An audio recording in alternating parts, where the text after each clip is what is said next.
अस्सलाम वालेकुम, you are watching all in one with ऐसे। जी तो जनाब, आज हम बनाने जा रहे हैं हर्बल मास्क। जिसके लिए जो चीज़ें हमें चाहिए उसमें मैंने बेसन लिया है 2 table spoon, 3/4 pinch of turmeric powder, हल्दी ली है, दूध लिया है, शहद लिया है और एक लीमू लिया है। अब हम एक बाउल ले लेंगे जिसमें मैं 2 टेबल स्पून जो मैंने बेसन लिया है वो डालूँगी।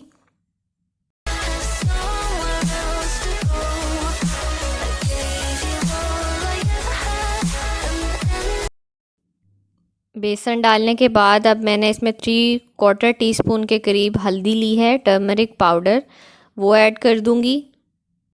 जैसा कि आपको पता है कि हल्दी में एंटीबायोटिक्स भी होते हैं और ये पिगमेंटेशन को भी कंट्रोल करती है, एक्नी के लिए बहुत अच्छी है। अब मैं जी इसमें एक लेमन स्क्वीज़ कर दूंगी।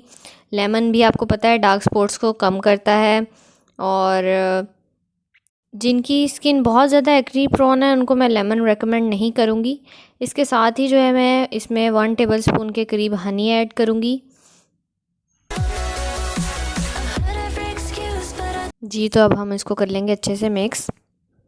आप इसको अपने फेस पर, हैंड्स पर, फीट्स पर, जहाँ चाहे वहाँ अप्लाई कर सकते हैं। मैं अपने हैंड पर अप्लाई करके दिखा रही हूँ आपको। इसको अच्छे से अप्लाई करने के बाद हम तकरीबन इसके ड्राई होने का वेट करेंगे। जब ये अच्छे से ड्राई हो जाएगा तो इसको रब करके उतारेंगे। If you want to remove your facial hair with this mask then you can rub it. जी तो मेरा ये ड्राई हो गया था। अब मैं जो इसको अच्छे से मसाज कर लूँगी, रब करके इसको रिमूव करेंगे वेट स्पंज के साथ। जैसा कि आप रिज़ल्ट देख सकते हैं, ये आपकी स्किन को बहुत ही ग्लोइंग लुक देता है, डार्क एरियाज़ को लाइटन करने में हेल्प करता है। आई होप आपको ये DIY मास्क बहुत पसंद आया होगा। Please like, share and subscribe my channel. अल्लाह हाफिज़।